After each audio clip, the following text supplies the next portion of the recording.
October 7th. I lived in Israel the last 13 years.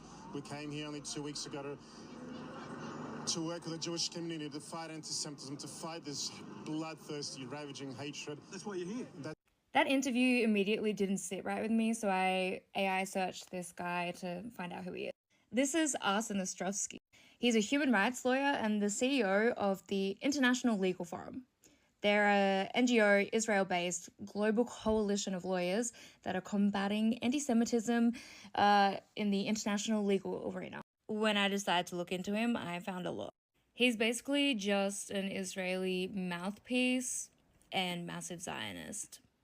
He's even on the Australian news 2 years ago. He also works for MISGAV, the Institute of National Security and Zionist Strategy, which, when you look at that, it's all about war, geopolitics. He also wrote this lovely article about 10 years ago where he's talking about how to change the public opinion of Israel, they need to market it as a product.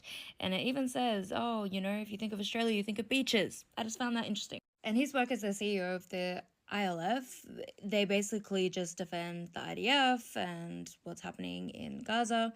And something interesting came up. So this is from the Institute of Zionist Strategies that he's a part of, more about military.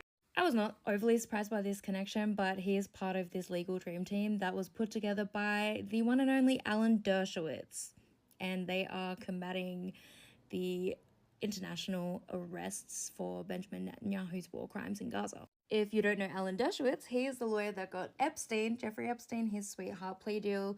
He also worked in the Weinstein case, part of O.J. Simpson's trial, Donald Trump. This guy basically just argues on behalf of the bad guys. Then when you look at Israel reporting on what happened at Bondi, you'll see things like Ostrovsky warned about an alarming surge only 2 weeks prior. This narrative is also being pushed that allegedly the rabbi that died also sent a letter. Yeah, allegedly wrote a letter only a few weeks ago regarding anti-Semitism. Looking at this guy's social media, so this guy is a really big Zionist. I did find him tagged in this, which says it was shared via him at the bottom. It's basically just talking about how Australia betrayed Israel by voting that Palestine was recognised as a state. But it was posted on December 4th and has since been removed from his page if he did post it. I find the timing of things really interesting considering only a few weeks ago Netanyahu said that Australia would regret their decision to recognise Palestine. Now, I'm not saying that they are part of Mossad or Israeli intelligence, but there are documented cases of similar organisations having ties to Mossad, and it's feeling a little like propaganda.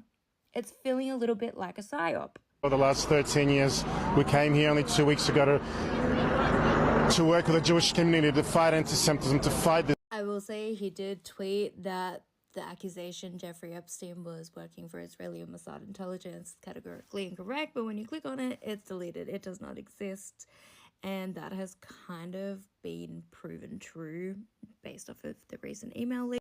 Also found this, which just seemed kind of questionable, but anyway, I looked into this guy's wife and her family, and her dad's a rabbi. They're from America.